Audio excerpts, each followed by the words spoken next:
Bonsoir, bonjour. C'est RD Congo Basango Télévision. Comme toujours, avant de commencer notre émission, nous disons merci à Dieu. Nous disons merci à nos chers abonnés et téléspectateurs qui nous suivent partout dans le monde et en RDC. Bande Konanga, soyez les bienvenus. L'émission n'a pas sur la masolo ya mboka.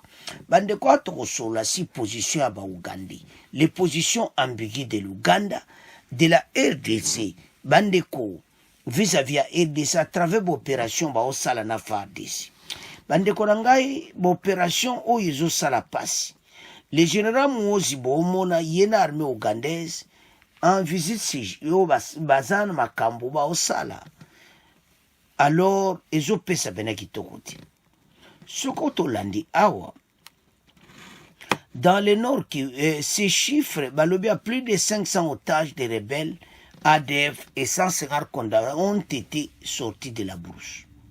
Mais surtout, ces chiffres ont été publiés le mercredi 9 juillet au cours d'un point de presse à Bunia par ONG International Bridgeway qui assure la prise en charge des psychosociales de ces personnes. Bango bazo lobaka ki bazo sala musala me bazo boma batu yango tina debezali awa parce que le chef d'état-major Banza Milambwe Gilles et na Muhoozi bakutanaki ils ont réaffirmé leur engagement et te ba continuer mais ba congolais bazo mona clarté na makambo asuja ngana osenga na bakonzi ba revoir ngo. En tout cas, parce que ka débat, wana to tika ngona bino, bola na débat, bongo to avancé. Les chefs d'état-major général des forces armées des FARDC, les lieutenants général Banza Milambwe Jules et le général d'armée Muhoozi Kainerugaba, chefs des forces de défense du peuple ougandais UPDF, ont réaffirmé leur engagement à renforcer la coopération militaire entre leurs deux pays. Cette déclaration a été faite vendredi 20 juin 2025 à Kinshasa lors de la signature d'un mémorandum d'entente révisé sur les opérations conjointes Shuja. Ces nouveaux mémorandums d'entente prévoient un renforcement des opérations militaires contre les EDF avec une extension des zones d'intervention. Désormais, les opérations s'étendront au territoire de Mambasa dans la province de l'Ituri, ainsi qu'au territoire de Djougou, Irumu, Mahagi et Aru. Ces zones sont également affectées par la présence d'autres groupes armés responsables de l'insécurité dans la région. Quelle évaluation faire des opérations conjointes FARDC-UPDF au nord Kivu et en Ituri? C'est l'objet de l'émission de ce soir. Et nous recevons justement dans cette émission Monsieur Nikez Kibelbel Oka. Il est journaliste et il est éditeur du journal Les Coulisses. Il a publié l'ouvrage intitulé Les rébellions rwandaises au Kivu de 1996 en 2024. Bonsoir Monsieur Nikez Kibelbel Oka. Bonsoir Guimate, bonsoir. En ligne depuis Madrid, en Espagne, Casimir Ngumbi, il est professeur, il est politologue et expert dans les domaines des violences politiques et des groupes armés. Bonsoir, professeur Casimir Ngumbi. Bonsoir, Guimate, bonsoir à Kibel Beloka, mon bien-aimé patriote, que j'aime beaucoup. Et également en ligne depuis Liège, en Belgique, Bob Kabamba, politologue et professeur à l'Université de Liège, en Belgique. Bonsoir, professeur Bob Kabamba. Bonsoir, Radio Raticapi ainsi que les auditeurs. Bienvenue à tous une fois de plus dans cette émission.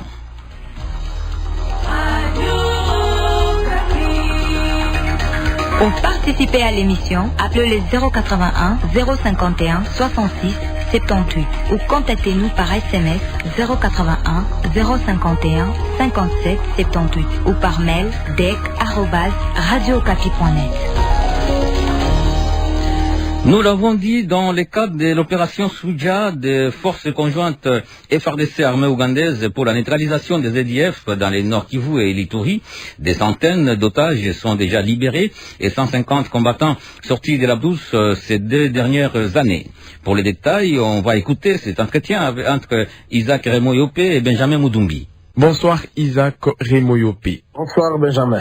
Quel bilan peut-on dresser de ces opérations dans les deux provinces? Jusque-là, il n'y a pas de statistiques officielles des ADF neutralisées ou capturées depuis le début de ces opérations conjointes.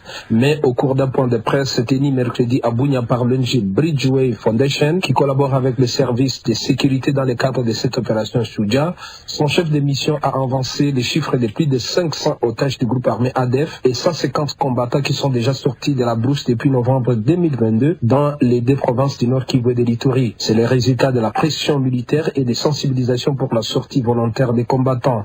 Selon cette organisation, ces personnes sont déjà réinsérées dans leurs communautés respectives après leur traitement psychologique pour leur reconversion dans la vie civile. 3 ans après le lancement de l'opération Shuja, Isaac, certains acteurs politiques de la société civile estiment qu'en lieu et place de la neutralisation des ADF, l'opération n'aura permis en réalité que d'éloigner ces rebelles de la frontière avec l'Ouganda et donc de les pousser plus à l'intérieur de la RDC. Pour l'ONG Bridgeway Foundation, cette opération est un succès car elle a permis de stabiliser certaines entités dans les territoires de Beni au Nord Kivu et à Ituri vers Boga et Tchabi. Ces opérations se poursuivent actuellement dans les territoires d'Iromo, presque à la limite avec Mambasa. Il y a aussi l'approche psychologique qui est utilisée pour sensibiliser les combattants ADF à quitter la brousse. L'ONG Bridgeway Foundation a déjà largué par hélicoptère plus de 800 000 dépliants dans les zones occupées par l'ennemi. Elle sensibilise également la population dans ces zones à collaborer avec les services de sécurité pour barrer la route à ces ADF. Tout cela dans l'objectif de démanteler ces groupes armés. Quels sont les défis selon la structure locale pour mettre fin à ces ADF et pacifier totalement les deux provinces? Selon des sources locales, il y a notamment les faibles effectifs des FARDC dont la plupart ont été déployés Nord Kivu pour combattre l'M23. Il y a aussi le mode opératoire de l'ennemi qui change à tout moment, recrutement forcé, terrorisme, l'octroi des capitaux et autres avantages à la population pour leur adhésion à ces groupes armés. Certaines sources locales évoquent également l'ambiguïté de la position du gouvernement ougandais par rapport à la crise à l'est de la RDC dont la présence, par exemple, des leaders des groupes armés Convention pour la Révolution Populaire CRP de Thomas Lubanga qui sont installés en Ouganda, ce qui suscite des doutes sur la sincérité des autorités ougandaises sur les objectifs réels de leur intervention dans ces pays. Mais pour Bridgeway Foundation, comme pour un bon nombre d'observateurs, l'une des principales difficultés pour mettre fin au phénomène des ADF est de mettre fin à leurs sources de financement qui sont bien connues, la commercialisation des cacao ou des bois, le paiement des rations ou des taxes imposées aux agriculteurs pour accéder à leurs champs, pour ne citer que celle-là. Merci Isaac. Merci Benjamin, merci à tous les auditeurs. Merci à vous deux, Isaac Raymond Yopé et Benjamin Moudoumbi. Par ailleurs, au Nord Kivu, les postes frontaliers terrestres de Bunagana entre l'Ouganda et la RDC est de nouveau opérationnel. Dans une cérémonie officielle et discrète, les autorités ougandaises ont procédé ce jeudi 10 juillet 2025 à la réouverture officielle du dit poste en dehors de tout cadre formel avec Kinshasa. Ce, alors que la zone côté congolais demeure sous le contrôle du mouvement rebelle AFC M23. Situé entre les districts de Kisoro, au sud-ouest de l'Ouganda, et les territoires de Rutshuru du côté de la RDC, Bunagana était resté fermé à tout mouvement migratoire officiel depuis juin 2022. C'était à la suite de l'occupation de la zone par les rebelles du M23. Ce jeudi matin, déjà, les premiers camions et véhicules des particuliers ont franchi ces postes, marquant un retour inattendu des échanges transfrontaliers, indiquent des témoins de cet événement joints sur place. Sur leur poste X, on peut lire les leaders de l'AFC M23 remerciant les présidents ougandais qui, selon eux, a pris la décision de réouvrir tous les postes frontaliers avec le Congo. Nickel Kibelbel Oka, vous êtes journaliste, vous êtes éditeur du journal Les Coulisses, vous avez publié l'ouvrage intitulé Les rébellions rwandaises au Kivu de 1996 à 2024. Quelle évaluation vous faites des opérations conjointes FARDC-UPDF au Nord Kivu et en Ituri? Oui, merci beaucoup, Dimaté. L'évaluation que nous faisons, c'est une évaluation, en principe, qui ne donne pas les réalités du terrain. Les réalités du terrain, c'est que les ADF-MTM continuent de recruter, continuent de semer la mort et la désolation, et que les opérations pour deux armées conventionnelles ne peuvent pas arriver à neutraliser les ADF. C'est vrai, vous avez donné un bilan de 500 capturés ou rescapés, mais je dois rappeler que en 2014, au début des opérations, de 2014 à 2016, les généraux Baoum et Achille Charles Mundos ont sorti 800 capturés, 800 rescapés, 800 otages libérés. Et donc, quand nous voyons deux armées qui mènent des opérations conjointes, alors que la menace s'étend maintenant sur deux provinces et 4 territoires, nous disons que les évaluations qu'on fait ne répondent pas à la réalité du terrain. Il faut une feuille de route pour programmer le retrait de l'armée ougandaise.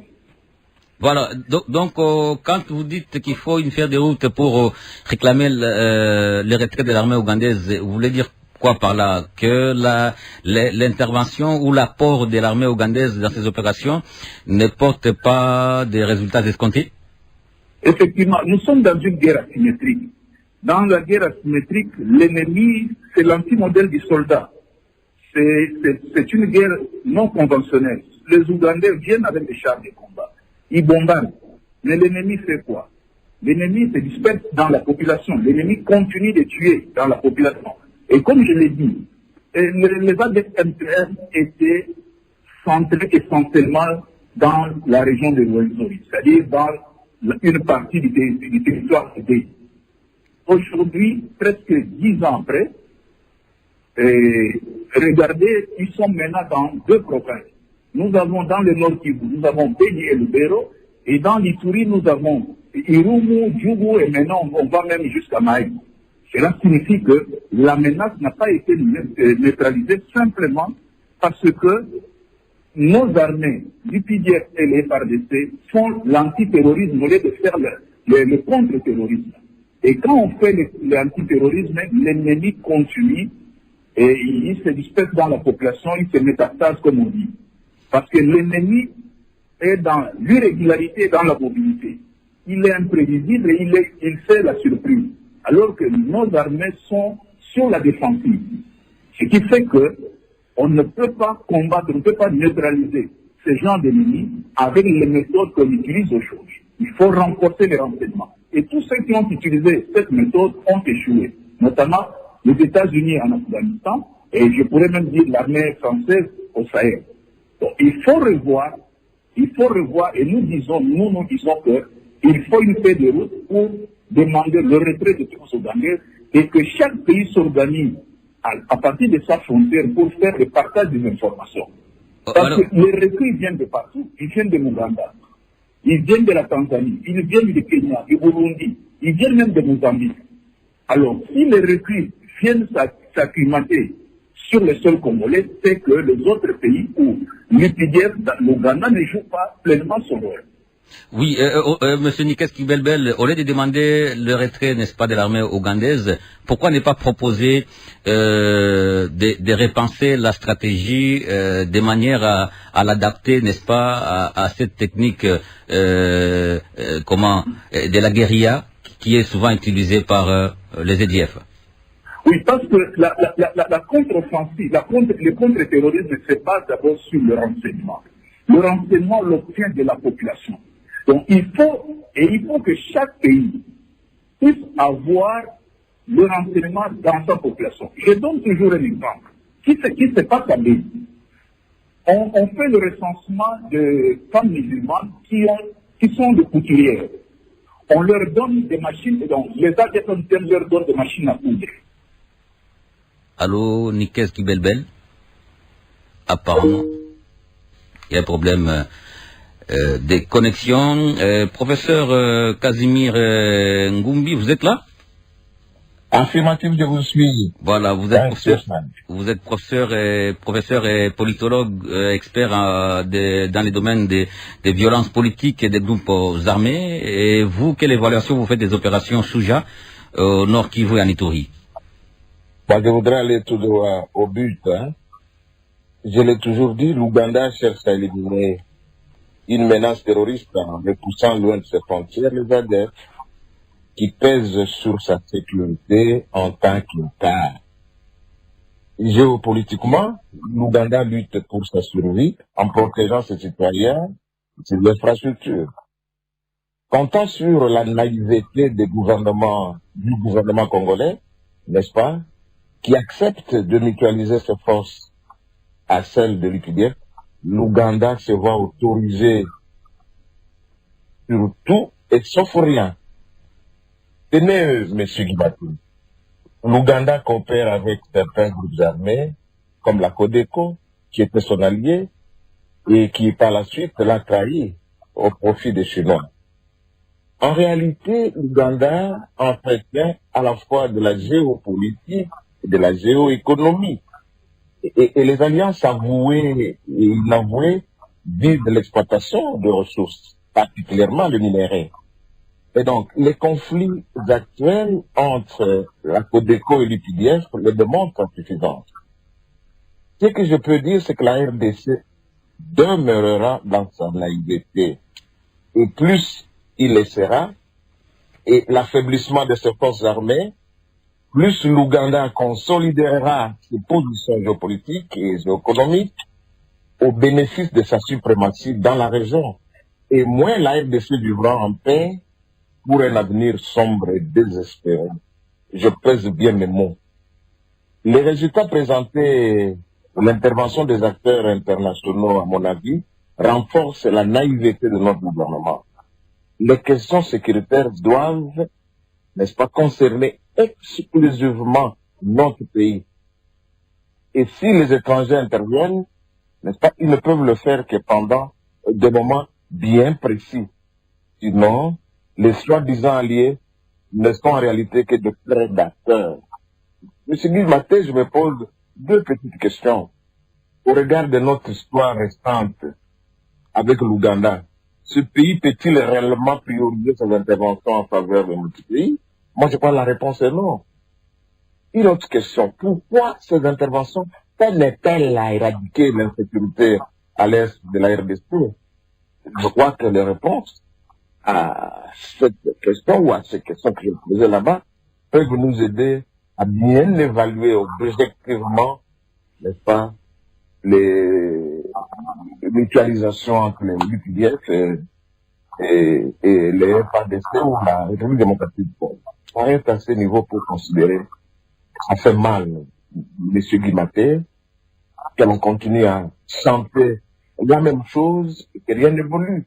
Mambasa ne se trouve pas aux frontières de la RDC. Et la réouverture des frontières Bunagana ne consacre pas la balkanisation.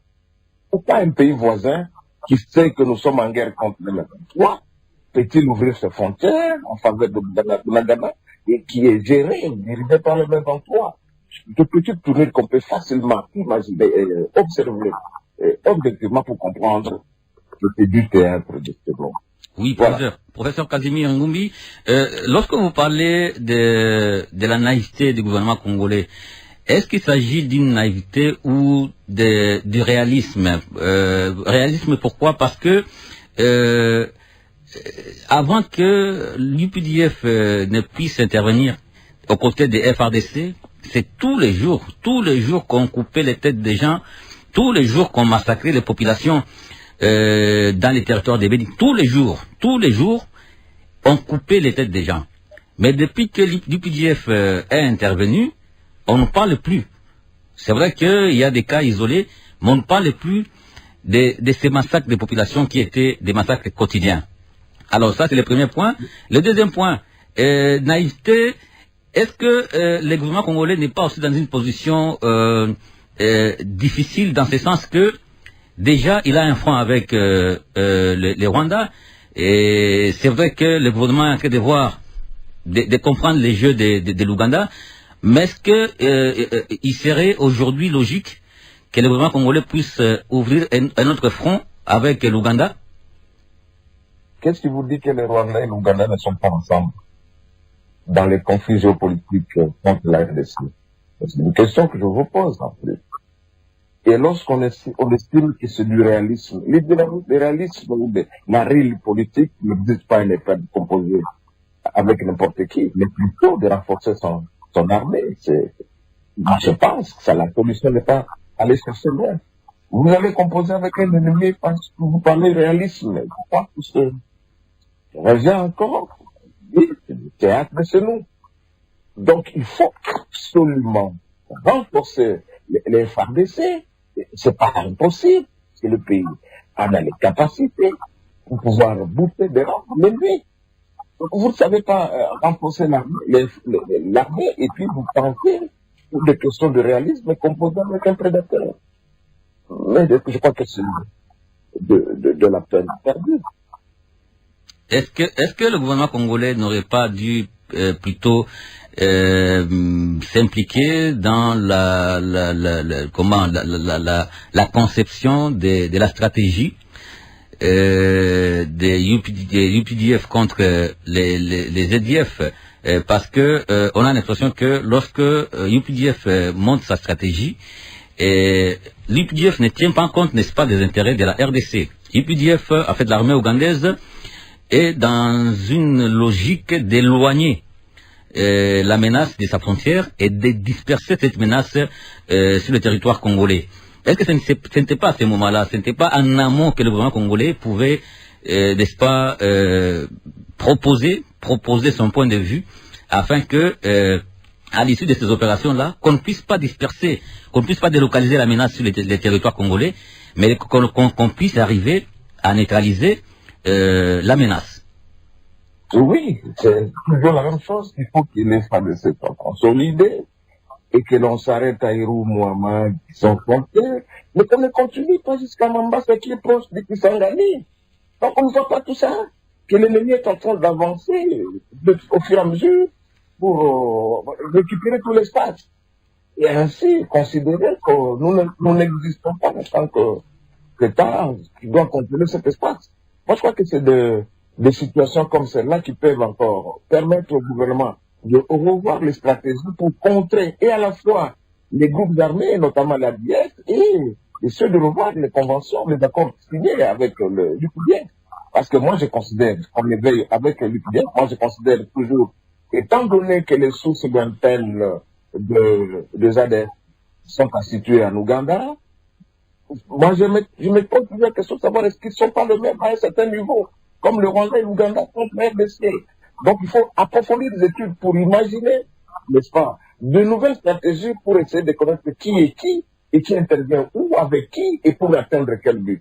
Moi je crois que c'est la géopolitique locale qui pourrait permettre à la RDC de se situer sur une géopolitique régionale et trouver des solutions qui conviennent et aller chercher les alliés par des alliés proches, les alliés qui se trouveraient très loin de la RDC, très loin peut-être de l'Afrique. Et nous aider à situer les choses telles qu'elles se permettent. Je vous donne les derniers exemples ou l'exemple récent sur le plan diplomatique entre le gouvernement de la RDC et le gouvernement des États-Unis pour signer d'accord avec l'Ouganda. Et donc, si sur le point militaire, on est incapable de le faire, mais cherchons à changer les choses du point de vue de la diplomatie pour essayer de trouver une solution qui nous amène à une paix durable à l'est de la RDC. Merci, professeur Bob Kabamba, vous êtes politologue et professeur à l'université de Liège en Belgique. Quelle évaluation vous faites de ces opérations Souja? Bonsoir.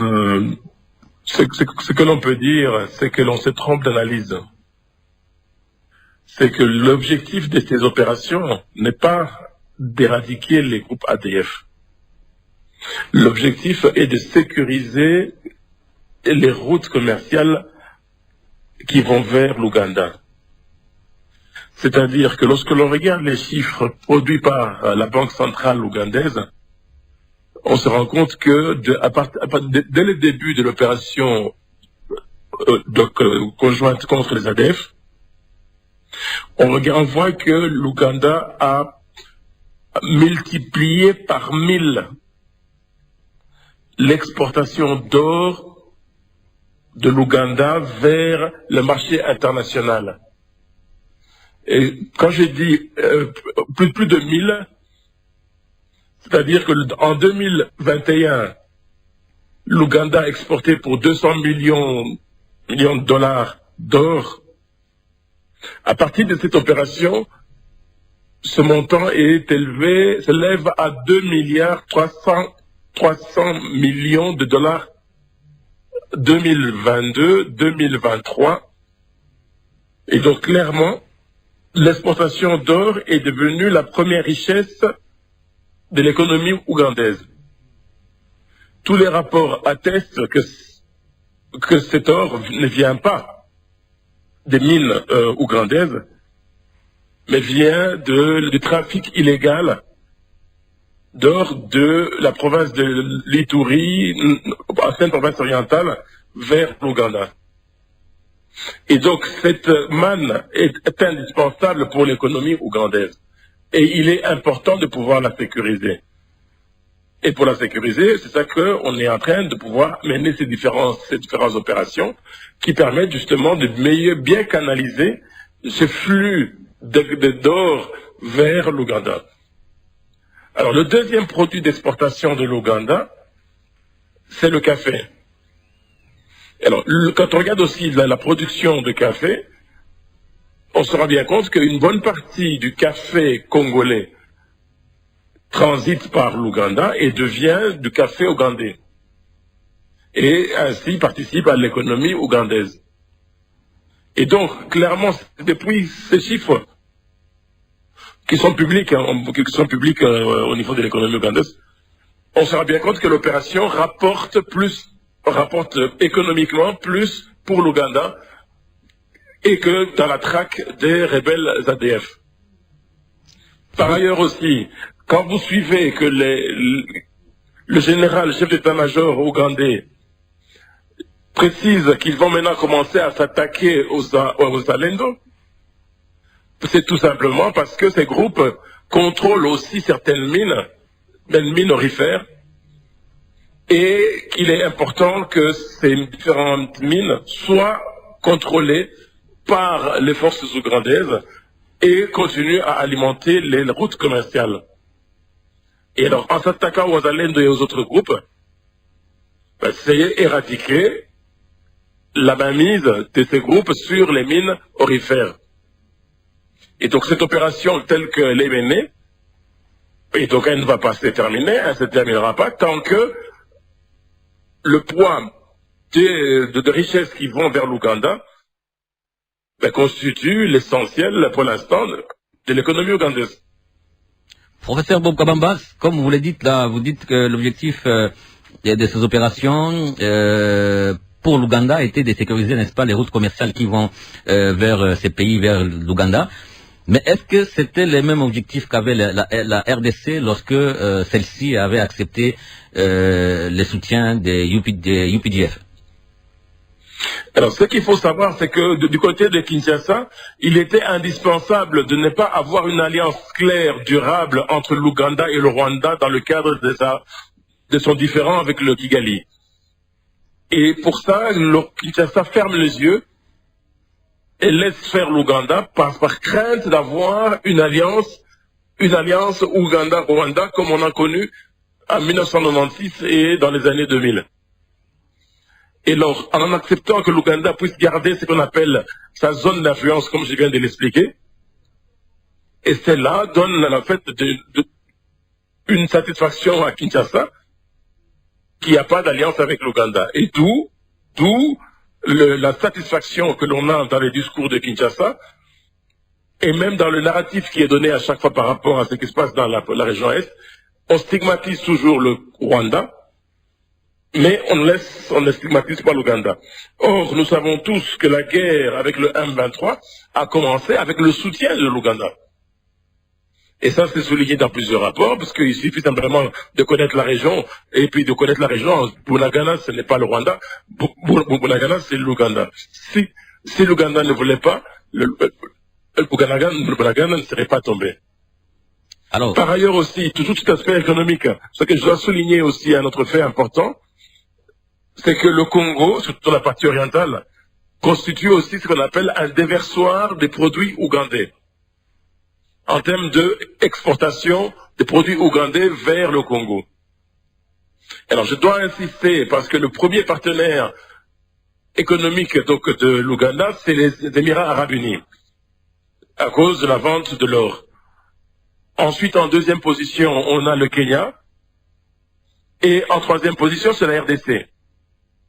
Et la RDC donc achète à l'Ouganda pour plus ou moins 800 millions de dollars par an de produits ougandais. Et donc, ces faits consolident effectivement le fait que l'intervention militaire ougandaise au Congo est rentable pour l'Ouganda. Et ça aide bien Kinshasa pour éviter qu'il puisse y avoir une alliance forte entre Kampala et Kigali dans les différends qui opposent Kigali et Kinshasa. Alors,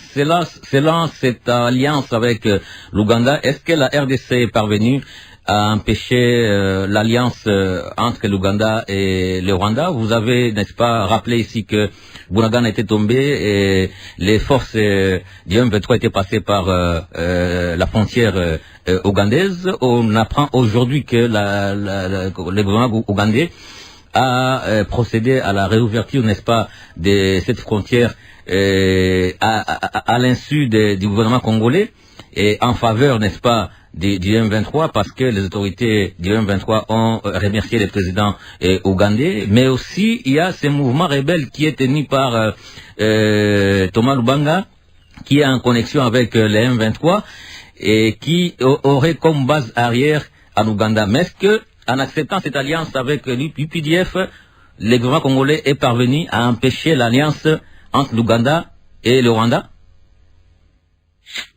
Non, là, le gouvernement congolais n'a pas permis à ce qu'il puisse y avoir une rupture.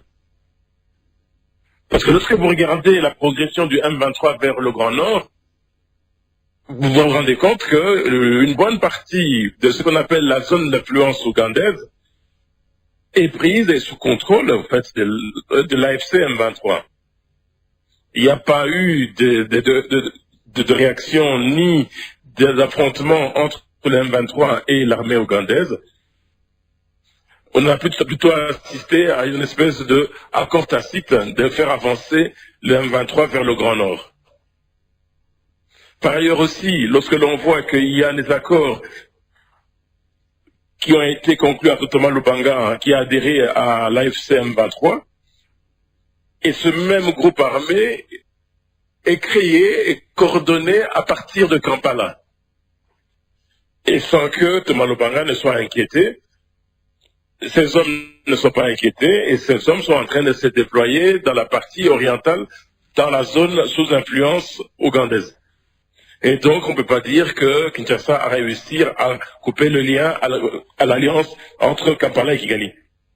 On me signale que Nikes Kibelbel est de nouveau là. Nikes Kibelbel, vous êtes là?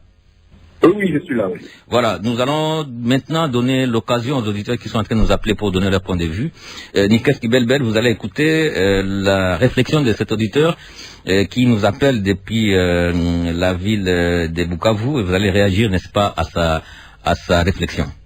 Lichiza Kulimush Evariste depuis Bukavu au Sud Kivu. Il est de formalité normale que des partenaires puissent se réunir pour évaluer les résultats de leur cause commune. Courage donc à l'opération Shuja pour ces plus de 500 otages sauvés de la mort inutile et ces 150 combattants sortis des brousses. Cependant, l'important étant de neutraliser définitivement cette nébuleuse qui a trop duré dans cette partie de mon pays. Je me demande comment les dépositions reçues de ces 150 combattants capturés des brousses, ces deux parties ne sont jamais parvenues à boucher définitivement les voies d'armement, de financement et d'alimentation, ainsi que des passages d'entrée des hommes tueurs du côté des ADF qui, selon les derniers rapports, proviennent des pays de l'Est de la RDC, notamment le Kenya, la Somalie, la Tanzanie, l'Ouganda, le Rwanda, le Burundi, la Mozambique et autres. Tant que ces voies d'alimentation resteront libres à des bourreaux, le phénomène ADF restera une nébuleuse difficile à neutraliser.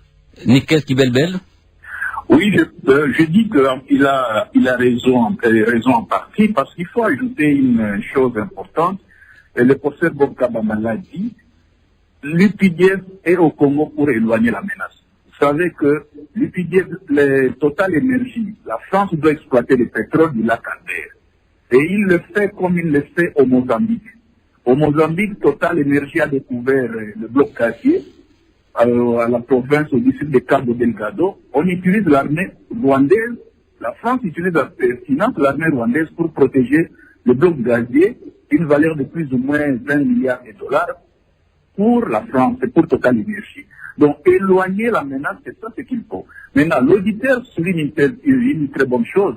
Dans un de nos livres, nous avons écrit l'État islamique en Afrique centrale, de la DPMTM à Al-Souna, Mozambique. Effectivement, il y a ces liens-là, cet alignement, parce que la province d'Afrique centrale de l'État islamique va jusqu'au Mozambique. Et nous avons dit aussi qu'il faut effectivement une feuille de route pour que l'armée ougandaise retourne en Ouganda et sort de notre pays et renforce la sécurité aux frontières. Parce qu'il y a des réseaux dormants, des réseaux actifs de terroristes qui sont et en Ouganda. Vous vous rappelez qu'ils avaient frappé ce qu'on appelle CPS. CPS, c'est le quartier général de la police ougandaise. Ils ont même frappé aussi le Parlement ougandais. C'est-à-dire qu'on ne peut pas laisser les terroristes en Ouganda, au Kenya, au Mozambique pour venir les attaquer au Congo. Alors qu'ils entrent chaque jour. Selon un principe simple, vous tuez un, vous capturez un, nous recrutons 3. Donc l'auditeur a totalement raison en demandant, en se posant cette question, comment on n'arrive pas à bloquer l'hémorragie. On ne peut pas venir bloquer l'hémorragie au Congo alors qu'ils viennent de pays étrangers et d'autres pays qui la cités. Merci, professeur Casimir Ngumbi. Vous allez aussi réagir à la réflexion de l'auditeur qui nous appelle depuis la ville de Kinshasa, c'est Junior Mompongo.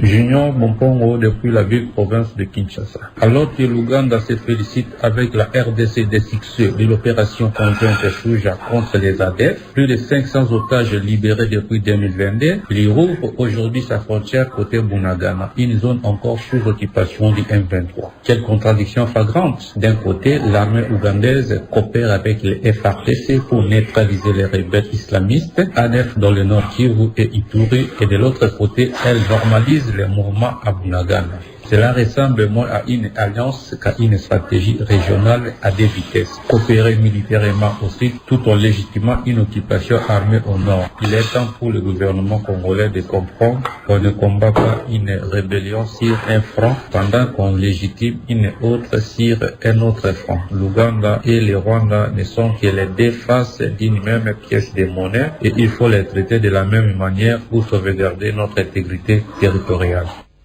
Professeur Casimir Ngumbi.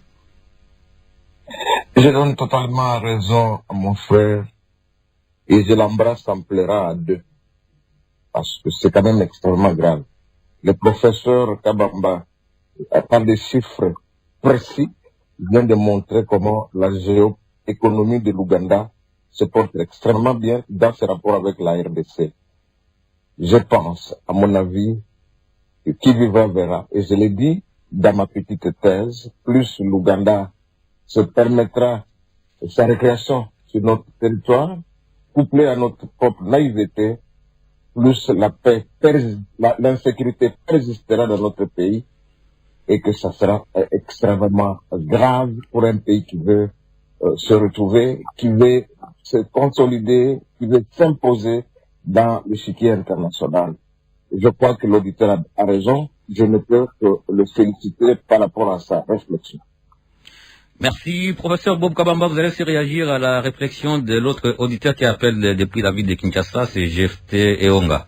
C'est Jafet Eonga depuis la ville de Kinshasa. Le bilan des opérations militaires entre l'armée congolaise et ougandaise est mitigé dans la mesure où les ADF ne sont pas neutralisés et continuent à occuper plusieurs territoires congolais tout en massacrant les paisibles citoyens. Cette mutualisation des forces, à mon avis, est bénéfique pour les territoires ougandais et un échec pour les territoires congolais car en Ouganda, ces terroristes ne tuent pas mais les Congolais sont victimes des massacres en répétition. Ma question est de savoir pourquoi seulement les Rwanda et l'Ouganda sont présents sur le territoire congolais alors que la RDC est entourée avec 9 pays limitrophes. Le gouvernement congolais devrait ouvrir l'œil car cette mutualisation ne donne pas de résultats escomptés. C'était plutôt Jafet et Onga, pas Jefté. Professeur Bob Kabamba, votre réaction? Merci. Donc, je pense que l'auditeur se trompe un petit peu d'analyse et des faits. Il n'y a pas que l'Ouganda et le Rwanda qui sont au Congo. il y a aussi le Burundi qui est à présent en masse, donc dans la région sud-sud Kivu. Et là aussi, c'est une question aurifère, puisque ces troupes sont déployées dans une zone qui est véritablement riche en or. Et c'est là le même objectif que les Burundais ont avec les Ougandais, c'est-à-dire essayer de canaliser la production d'or, de Fizi, de Mississi et compagnie vers le Burundi plutôt que vers les autres routes, vers la même chose. Et pour Kinshasa, en utilisant cet argument, en permettant justement les Burundais de revenir sur le territoire congolais, c'est aussi par rapport à l'espoir de pouvoir stopper l'offensive militaire armée de l'AFCM 23. Donc on est dans la même logique que l'accord de Washington. C'est-à-dire, oui, je veux donner des minerais aux Américains pour que les troupes de l'AFCM 23 ne parviennent pas à avancer. Et c'est la même chose que l'on a avec l'Ouganda, c'est la même chose que l'on a avec le Burundi. Alors, professeur... Et donc la logique veut maintenant que ça veut dire que l'on est prêt à tout dès l'instant que le régime n'est pas menacé. Oui, mais est-ce qu'on peut dire, après avoir suivi votre analyse, que les stratégies mises en place par le régime de Kinshasa, jusque-là, n'ont pas réussi, dans ce sens que par rapport à l'Ouganda, vous concluez une alliance pour empêcher à l'Ouganda de conclure une alliance avec le Rwanda, mais on se rend compte que les faits sur le terrain montrent qu'il y a une alliance tacite entre les deux pays. Et par rapport au Burundi, j'ai du mal à suivre parce que la connexion n'est pas bonne. Ok. Alors, je disais ceci. Est-ce qu'on peut dire, après vous avoir suivi, on peut dire que les stratégies de la RDC réussissent dans ce sens que la RDC qui conclut un accord avec ou une alliance avec l'Ouganda avec comme objectif d'empêcher que l'Ouganda ne puisse s'allier au Rwanda, mais malheureusement les faits sur le terrain montrent que il y a une alliance tacite entre l'Ouganda et le Rwanda. Et du côté des Burundi, la RDC qui accepte, n'est-ce pas, de pactiser avec Burundi pour empêcher l'avancée du M23, mais on se rend compte que, en dépit de ça, les M23 ont gagné du terrain. Est-ce qu'on peut dire que les stratégies utilisées par Kinshasa, jusque-là, n'ont pas atteint leurs objectifs, n'ont pas réussi? Il faut toujours lire le discours de Kinshasa et le narratif de Kinshasa. L'Est du Congo est loin. On est à plus de 2000 kilomètres. Et tant que Kinshasa n'est pas menacé, et donc la stratégie de Kinshasa fonctionne. Le M23 AFC peut avancer sur le terrain, mais dès l'instant que Kinshasa ne se sent pas en danger, la stratégie pour Kinshasa va être jugée gagnante. Oui, professeur, nous sommes presque à la fin de l'émission. On va proposer, n'est-ce pas, des pistes, des solutions. Et que faut-il pour que l'on ne puisse pas revivre, n'est-ce pas, la situation qu'on a vécue dans ces pays en 1998, 99 et 2000, où on avait l'Ouganda, le Rwanda et le Burundi qui chacun avait une zone d'influence en RDC. Qu'est-ce qu'il faut faire aujourd'hui pour qu'on ne puisse pas assister à un tel scénario? Professeur Bob Kabamba. Premièrement, on a des difficultés communautaires. Que ce soit à Ituri, dans l'ancienne province orientale, au nord Kivu, au sud Kivu, au Maniema, au Tanganyika, nous avons des problèmes communautaires. Malheureusement, ces problèmes communautaires ont des liens et des relais avec les pays régionaux. Or, il faut casser d'abord ce lien, résoudre ces problèmes communautaires, remettre l'État congolais en état de fonctionner et de gérer véritablement l'espace, donner aux Congolais ce dont ils ont besoin, la sécurité, la santé, l'éducation et le vivre ensemble. Et ça, pour l'instant, du côté congolais, on n'est pas en mesure de pouvoir le faire. Mais malheureusement, au fur et à mesure que nous voyons la situation continuer, et la situation va continuer de s'empirer, et c'est la population civile qui va encore et toujours être la victime.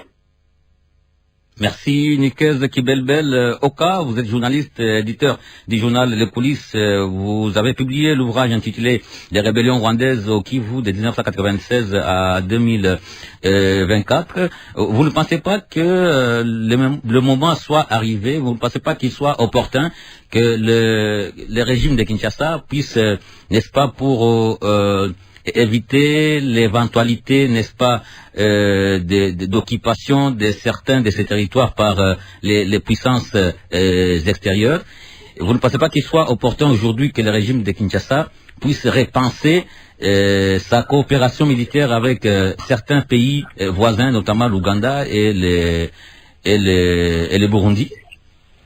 Bon, il faut d'abord repenser notre système de défense.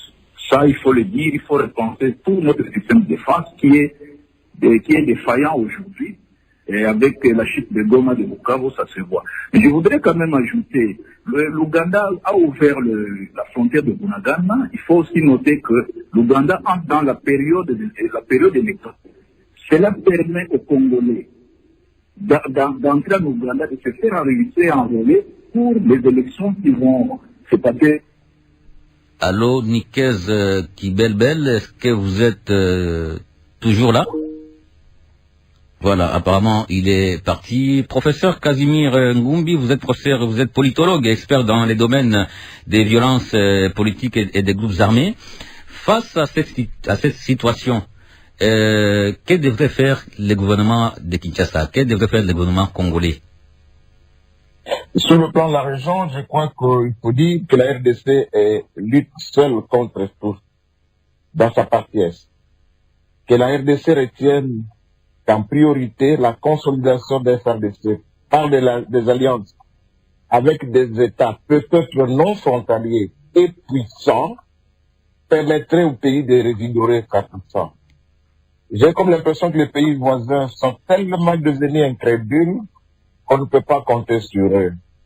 Je pense à mon avis. Et il y a un peu la diplomatie, parce qu'il n'y a pas toujours que les armes qui peuvent faire venir la paix, mais aussi la diplomatie. Merci. Professeur Bob Kabama, nous sommes à la fin de cette émission. Vous allez conclure. C'est quoi votre mot de la fin? Vous êtes politologue et professeur à l'Université de Liège en Belgique. C'est quoi votre mot de la fin, professeur Bob Kabama? Le mot de la fin, c'est plus mettre les efforts pour arriver à mettre fin à ce qu'on appelle le problème communautaire.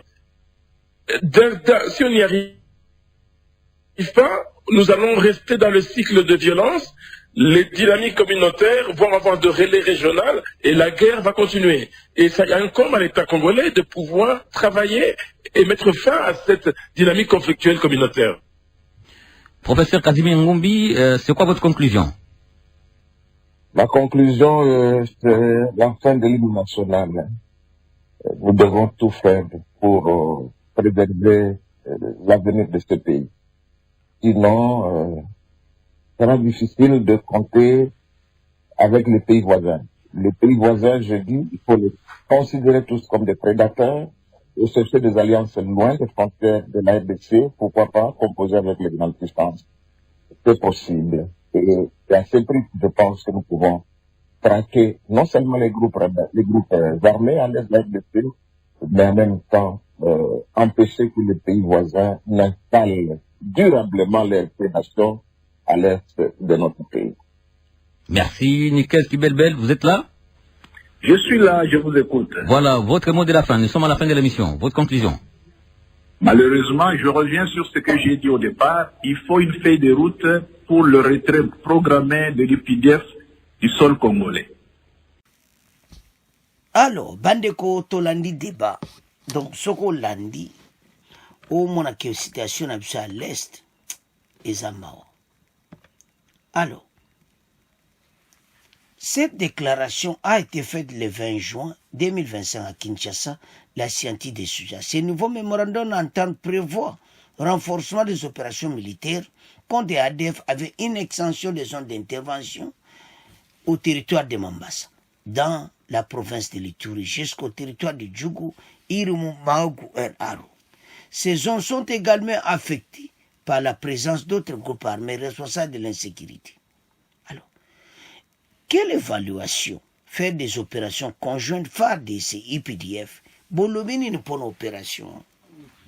Bandeko, en tout cas, opération yo, ba Congolais ba OCP na nguti. Toyo ki biso ce débat. Wana tiki makama débat, binobo débattre po ezope sanga kanda. Nga na loba kaka opinion ba Congolais. Ba Congolais ba OCP la na nguti. Ba Congolais bazana besoin ba Uganda ba kena mboka na bango. Parce lobi wana opération suja kototo bunda ba Kagame, lobi bango ba Uganda ba otinga makana mboka na likola ba or.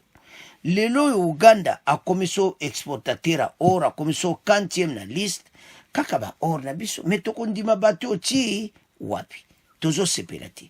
Alors ezo senga ba Congolais nyos to telema pona ko bengana parce makambo ezo sala propriété ba Rwanda ba lelo to bunda nango to koma suna bakamba Uganda ba yi bana ba yepe ADF ngo akufa akaka aboma akaka na lobataku ADF ngo aboma akaka bato na biso boso to tika kabino wana pona ni mozi ba yake ba sien ba corps tout ça wana tu ezaka po bazala EDC présence ba yiba ka ba mineri. Alors to suna tina na bangote tozo senga na bakonzi Uganda dégagé akene mboka ne Uganda parce que ADF eza ba Ugandi bango bazoni ngo bomba ndeko no ba Uganda te ADF eza Uganda mais pourquoi bazoko ko ADF te? Alors FARDC bo fungola misu nde bo travailler na bango po ba Congolais ba osepelati toza na possibilité opération etika bango bazongo Uganda FARDC yemo ajwa relève. Alors bana mboka, c'est à ce point comment clôturer mission, bon continuer qu'on s'abonner. Au revoir, à la prochaine.